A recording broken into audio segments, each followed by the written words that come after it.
Hello people. इस video में हम लोग बात करने वाले हैं सिख स्टेट इंडिपेंडेंट कैसे हुआ था। पिछले वीडियो में हम लोगों ने उसी बारे में बात की थी, लेकिन पिछले वीडियो में हम लोगों ने बैकग्राउंड पढ़ा था सिख कम्युनिटी का कि कैसे सिख कम्युनिटी का अराइज हुआ था और कौन कौन से जो 10 सिख गुरुज थे, जो आदि ग्रंथ था वो उसके बारे में हम लोगों ने पढ़ा था।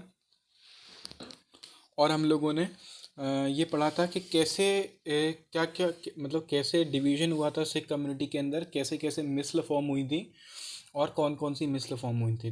देखिए, 12 मिसल के बारे में हम लोग पढ़ चुके हैं। ये हमारी 12 मिसल जिसके बारे में हम लोगों ने पढ़ा था। फिर हम लोगों ने महाराजा रंजीत सिंह के बारे में भी पढ़ लिया था। महाराज रंजीत सिंह के पिताजी जिनका नाम महासिंह था और उनके महासिंह जी के पिताजी जिनका नाम चड़त सिंह था, वे शुक्रचकिया मिस्ल के संस्थापक कहे जाते थे। ठीक है, शुक्रचकिया मिस्ल से ही बिलोंग करते थे महाराजा रंजीत सिंह। और महाराजा रंजीत सिंह बहुत ही ज़्यादा कुशल शासक थे, ये आप सब लोग जानते ही हैं। तो देखिए, हम लोगों ने यहाँ तक कंप्लीट कर चुका था। अब अपने लोग महाराजा रंजीत सिंह से ही स्टार्ट करते हैं। ठीक है, देखिए, महाराजा रंजीत सिंह जो थे वो महासिंह जी के पुत्र थे और महासिंह जी थे वो चड़त सिंह जी के पुत्र थे। ठीक। और जो इन्होंने ही क्या हुआ था, देखिए, जो महाराजा रंजीत सिंह थे उन्होंने ही खुद को independent ruler state, Punjab state का इंडिपेंडेंट रूलर घोषित किया था। ठीक है, Maharaja Ranjit Singh was the first independent ruler of the Punjab state. ठीक। जो महाराजा रंजीत सिंह थे उनका जन्म 1780 के अंदर हुआ था। कहाँ पर? गुंजरावाला विलेज के अंदर। कहाँ पर है ये? पंजाब के अंदर। पंजाब के अंदर एक गुंजरावाला विलेज है, गुंजरावाला नामक एक गांव है। कहाँ पर? पंजाब के अंदर। वहाँ पर 1780 के अंदर महाराजा रंजीत सिंह का जन्म हुआ था। और जैसा हम जानते ही हैं कि महाराजा रंजीत सिंह के पिताजी का नाम क्या था? महासिंह, जो कि शुक्रचकिया मिस्ल के प्रमुख या फिर संस्थापक थे। ठीक। महाराजा रंजीत सिंह की माता जी का नाम था राजकौर। ठीक है, राजकौर। और इन 1792 महासिंह डाइड। 1792 के अंदर महासिंह जी की मृत्यु हुई थी। महासिंह अर्थात यानी महाराजा रंजीत सिंह के पिताजी की मृत्यु हुई थी 1792 में ही। और उस वक्त तक मात्र 12 साल के थे। कौन? Maharaja Ranjit Singh. At that moment Maharaja Ranjit Singh was of 12 years age. ठीक है, वो मात्र 12 साल के थे। तो 12 साल की उम्र में ही शुक्रचकिया मिस्ल के प्रमुख या फिर प्रधान बना दिया गया था। किसे? महाराजा रंजीत सिंह को ही, क्योंकि उनके पिताजी की मृत्यु हुई थी। 1792 के अंदर महासिंह की मृत्यु हुई थी, तो उन्हें सक्सीड किया किसने? 12 साल की उम्र के अंदर ही जो प्रमुख बन गए थे शुक्रचकिया मिस्ल के, वो कौन बन गए थे? महाराजा रंजीत सिंह बन गए थे। अब देखिए, 12 साल तक 12 साल की आयु में उनके पास इतना ज्ञान, इतनी समझ, इतनी मैच्योरिटी नहीं थी कि वह शुक्रचकिया मिस्ल को एक बहुत ही बढ़िया तरीके से लीड कर पाते। तो मिस्ल को लीड करने के लिए एक काउंसिल, एक परिषद की स्थापना करी गई थी, एक परिषद फॉर्म करी गई थी। और उस परिषद के अंदर टोटल कितने लोग थे? 3 लोग थे टोटल। उन 3 लोगों के अंदर कौन कौन थी? 2 महिलाएं थीं और एक पुरुष था। तो उन 2 महिलाओं के अंदर कौन था? राजकौर थी। राजकौर कौन थी? मैंने आपको बताया, माता जी थी किसकी? महाराजा रंजीत सिंह की माता जी थी। और महाराजा रंजीत सिंह की सासू माँ, अर्थात यानी इनकी 12 साल की उम्र में ही शादी हो गई थी। और उन्हीं की सासू माँ कौन थी? सदा कौर। तो ये 2 महिलाएं थीं इस परिषद की। इस परिषद का पार्ट ये 2 महिलाएं थीं, इनका नाम क्या था? राजकौर और सदा कौर। और एक पुरुष जो था वो कौन था? वो एक दीवान था, उसका नाम क्या था? लखपत राय। तो इन तीनों लोगों ने ही मिलके, जब तक महाराजा रंजीत सिंह बड़े नहीं हो गए तब तक इन तीनों लोगों ने ही मिलकर शुक्रचकिया मिस्ल को एडमिनिस्टर किया था। उन्हीं ने इसका वो शासन काल संभाला था। ठीक है, इन तीनों ने मिलकर महाराजा रंजीत सिंह के प्रशासन को संभाला। कहाँ, कब से लेके कब तक? 1792 से लेके, देखिए 1792 के अंदर महासिंह जी की मृत्यु हो गई थी और 1792 से 1797 तक वो रहा किसने? 1792 से लेके 1797 तक जो ये काउंसिल थी, ये परिषद थी, इसने संभाला था किसे? महाराजा रंजीत सिंह के प्रशासन को। ठीक है। और 1797 के अंदर महाराजा रंजीत सिंह ने खुद को इंडिपेंडेंट घोषित कर दिया था। ठीक है। And till the age of 18 years he conquered Punjab. ठीक है। और उन्होंने 18 साल की उम्र होने तक उन्होंने 1797 के अंदर खुद को इंडिपेंडेंट घोषित कर दिया था। ठीक।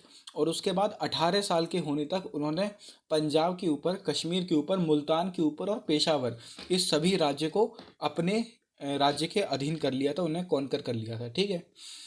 तो इन 1798, अब देखिए 1797 में उन्होंने राज वो कर लिया था, अपना राज, मतलब उन्होंने अपना इंडिपेंडेंट कर लिया था खुद को।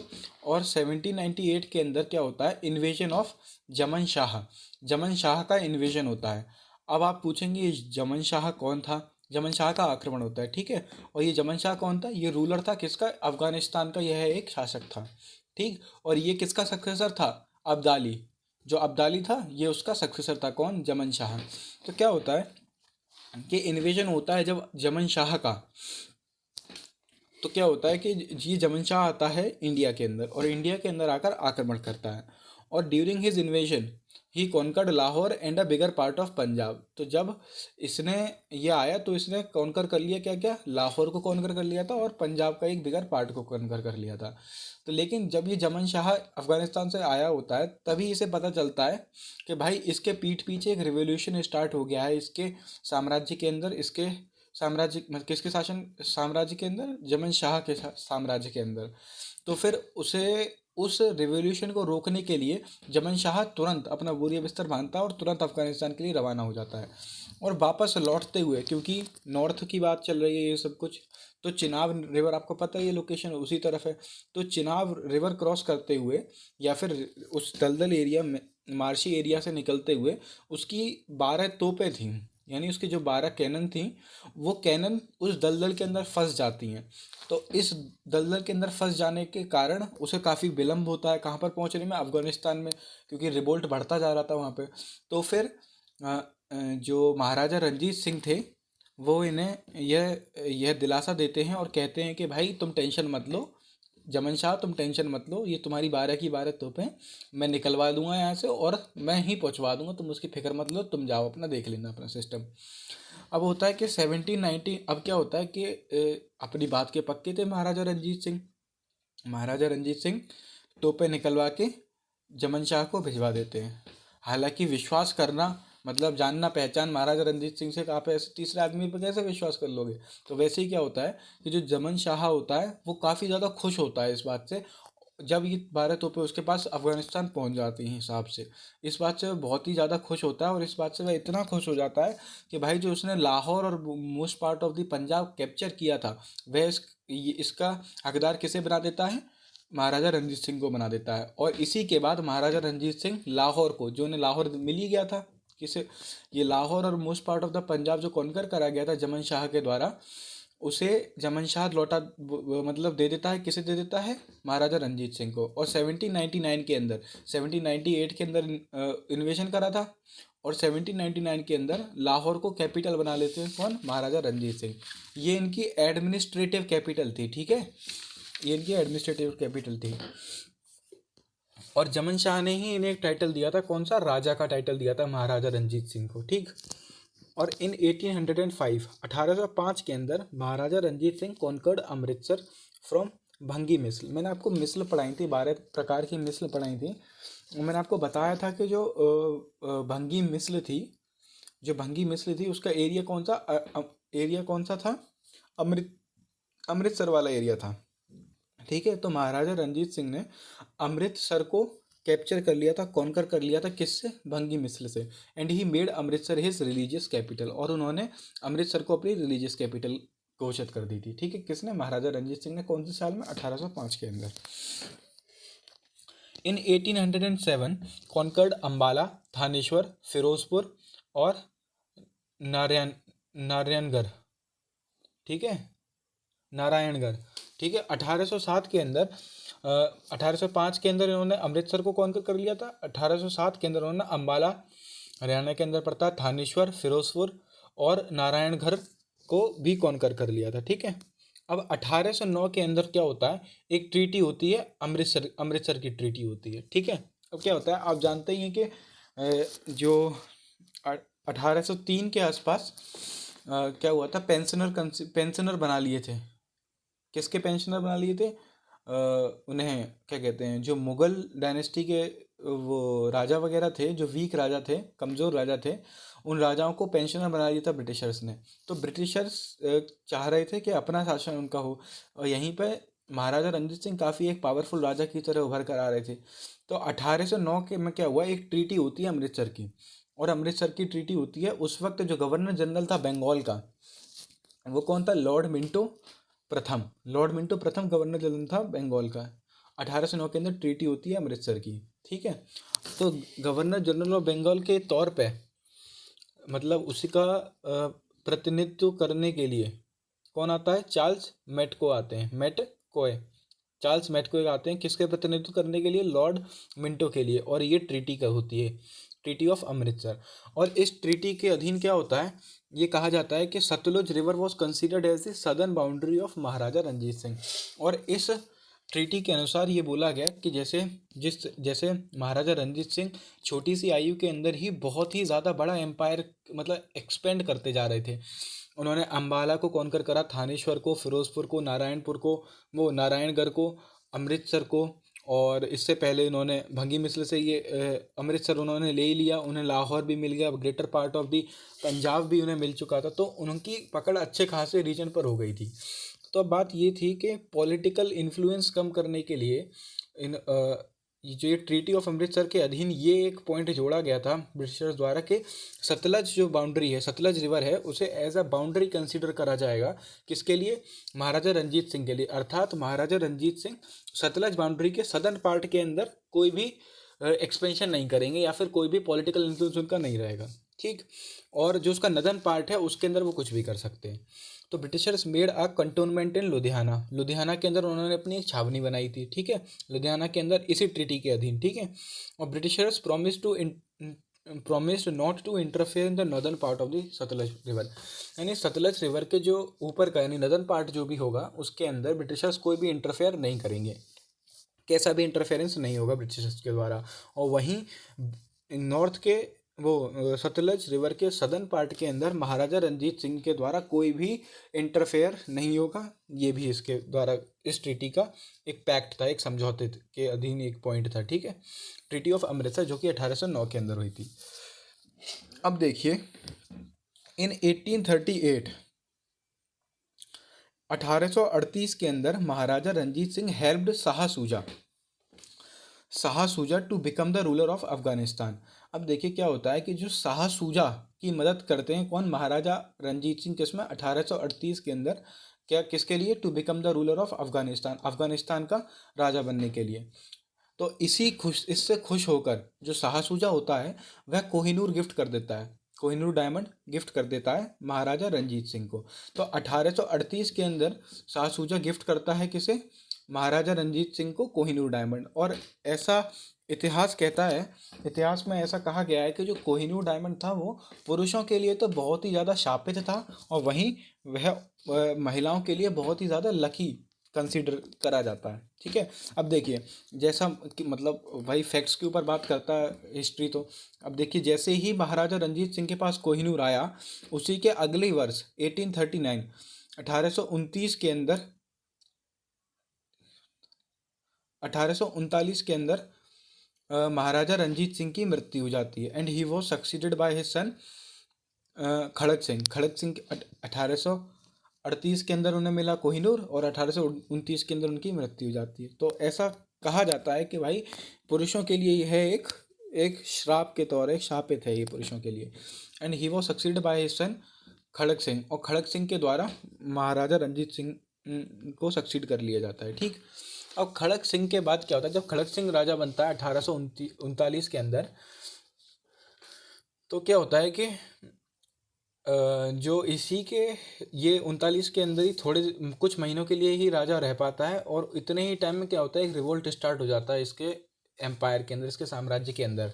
तो इसके चलते जो ये खड़क सिंह होता है वह उसे रिप्लेस कर दिया जाता है, हटा दिया जाता है, और कौन राजा बन जाता है, नौनिहाल सिंह राजा बन जाता है। 1839 से 1840 तक नौनिहाल सिंह का शासनकाल रहता है। इतना इम्पोर्टेंट नहीं है लेकिन फिर भी लर्न कर लीजिए, ठीक है। सिर्फ नाम लर्न कर लीजिए। शेर सिंह उसके बाद राजा बनता है, जिसका 1841 से 1843 तक शासनकाल रहता है। और उसके बाद जो आखिरी रूलर रहता है वो कौन रहता है? महाराजा दलीप सिंह। महाराजा दलीप सिंह राजा रहते हैं 1843 से 1848 तक, 5 साल का इनका शासनकाल रहता है। और यह लास्ट रूलर कंसिडर करे जाते हैं किसके? पंजाब के। ठीक है। अब अपने लोग आते हैं एंग्लो सिख वॉर। देखिए, एंग्लो का अर्थ होता है यूरोपियन से रिलेटेड, और एंग्लो मतलब ब्रिटिशर समझ लीजिए आप। तो जहाँ पर भी एंग्लो आ जाएगा, और सिख वॉर यानी ब्रिटिशर्स की और सिख के बीच में मतभेद कहाँ से स्टार्ट हुए और ये वॉर कहाँ से स्टार्ट हुई, उसके बारे में अपने लोग पढ़ने वाले हैं। तो देखिए, जो प्रथम एंग्लो सिख वॉर था, यानी जो प्रथम आंग्ल सिख युद्ध था, वो 1845 से लेके 1846 तक चला। यानी किसके शासनकाल में रहा ये शासनकाल में रहा महाराजा दलीप सिंह के शासनकाल के अंदर यह युद्ध हुआ था। और इसमें देखिए लिखा है रूलर कौन है? महाराजा दलीप सिंह। और इस वक्त जो गवर्नर जनरल था इंडिया का वो कौन था? Lord Hardinge. लॉर्ड हार्डिंग इस वक्त गवर्नर जनरल था इंडिया का। और in this battle Britishers defeated the army of Duleep Singh. और इसके अंदर क्या हुआ कि जो ब्रिटिशर्स थे उन्होंने दलीप सिंह की आर्मी को पराजित कर दिया था। ठीक है। और जो रीज़न कहा जाता है इसके अंदर वो ये कहा जाता है कि मतलब एक्सपेंशन करना चाह रहे थे ब्रिटिशर्स वगैरह, और इन्होंने अपना थोड़ा बहुत इंटरफेरेंस भी उसके अंदर रख दिया था। क्या कहते हैं, सतलुज जो इन्होंने ट्रीटी करी थी एक तरीके से अमृतसर वाली, उसके अंदर जो कुछ पॉइंट्स का इन्होंने उल्लंघन करा था ब्रिटिशर्स वगैरह ने। फिर उसी के बाद से एक बैटल स्टार्ट हो गया, फर्स्ट एंग्लो सिख वॉर। और जिसके चलते जो बैटल के अंदर Britishers defeated the army of Duleep Singh, उन्होंने दलीप सिंह की आर्मी को हरा दिया था। और 1846 के अंदर अब वो हार गए तो उन्हें ट्रीटी तो करनी पड़ेगी। तो लाहौर की संधि होती है, ट्रीटी ऑफ लाहौर होता है 1846 के अंदर। उसके अंदर किस किस के बीच में होती है? दलीप सिंह के बीच में और लॉर्ड हार्डिंग के बीच में होती है। और जब ये युद्ध हुआ था, ये बैटल हुई थी, तो इस बैटल के अंदर इनके दो सेनापति थे। कौन कौन थे? एक लाल सिंह थे और एक तेज सिंह थे। इन लाल सिंह ने और तेज सिंह ने धोखा दिया था किसे? दलीप सिंह को, जिसके कारणवश दलीप सिंह को हार स्वीकार करने मतलब हारना पड़ा था। वो बैटल हार गए थे दलीप सिंह। अब जो इसके बाद जो ट्रीटी ऑफ लाहौर हुआ, ये लाहौर की संधि हुई। इस संधि के अंदर कुछ समझौते, कुछ पैक्ट रखे गए थे, जैसे कि जो southern provinces of Sutlej river were considered under the control of Britishers. जो सदर्न प्रोविंसेस थी सतलज रिवर के, जो नीचे की जो सतलज रिवर के जो सदर्न प्रोविंसेस थी, उनके ऊपर कंट्रोल कंसिडर करा जाएगा किसका? ब्रिटिशर्स का। ठीक है। The Sikh army was reduce, कहाँ तक? मतलब देखिए वैसे इन्होंने क्या करा कि सिख आर्मी को रिड्यूस कर दिया था। इनके इस नए ट्रीटी ऑफ लाहौर के अनुसार मात्र 20,000 ही स्टैंडिंग सोल्जर रहेंगे और 12,000 और हॉर्स राइडर्स रहेंगे सिर्फ आर्मी के अंदर। अ फाइन ऑफ ₹1.5 करोड़, एक 1.5 करोड़ का फाइन भी इम्पोज करा गया था किसके ऊपर? महाराजा दलीप सिंह के ऊपर। ठीक है। ये हमारी फर्स्ट एंग्लो सिख वॉर थी। और जो सेकंड एंग्लो सिख वॉर थी उसके अंदर क्या हुआ? उस वक्त जो गवर्नर जनरल था इंडिया का वो कौन था? लॉर्ड डलहौजी। जो फर्स्ट एंग्लो सिख वॉर थी उस वक्त हमारा गवर्नर जनरल कौन था? Lord Hardinge. ठीक है। तो इसमें क्या होता है? During this war Maharaja Duleep Singh was defeated by governor general Lord Dalhousie. इसके अंदर क्या होता है? लॉर्ड डलहौजी के द्वारा महाराजा दलीप सिंह को हरा दिया जाता है। And he added Punjab in their British empire. और इसके अंदर इस सेकेंड एंग्लो सिख वॉर के अधीन लॉर्ड डलहौजी महाराजा रंजीत सिंह को हरा देते हैं। और महाराजा रंजीत सिंह को हराने के बाद वह पंजाब एम्पायर को अपने ब्रिटिश एम्पायर के अंदर विलीन कर लेते हैं। ठीक है। उसके बाद Dalhousie made Duleep Singh the pensioner of Britisher. और इसके बाद दलीप सिंह को भी पेंशनर बना दिया जाता है किसका? ब्रिटिशर्स का। And he sent Maharaja Duleep Singh to London where Duleep Singh gifted Kohinoor diamond to Queen Victoria. और इसके बाद जो डलहौजी था वो महाराजा दलीप सिंह को लंदन भेज देते हैं, और जहाँ जाके महाराजा दलीप सिंह जो कोहिनूर डायमंड था वो किसे गिफ्ट कर देते हैं? कोहिनूर डायमंड था वो गिफ्ट कर देते हैं क्वीन विक्टोरिया को। और उसी के बाद 1849 से जो कोहिनूर डायमंड है वो ब्रिटिशर्स के पास है। तो आपसे पूछा जा सकता है कि आखिरी बार कोहिनूर डायमंड भारत में किसके पास रहा था? वो रहा था महाराज दलीप सिंह के पास रहा था। ठीक। अब अगले वीडियो में हम लोग पढ़ेंगे मैसूर के बारे में। मैसूर के अंदर कुछ एंग्लो मैसूर वॉर हुई थी, उन वॉर्स के बारे में अपने लोग पढ़ेंगे। और इस तरीके से अपने लोगों को समझ में आया कि कैसे एक पंजाब स्टेट के ऊपर कैप्चर करा था किसने, ब्रिटिशर्स ने।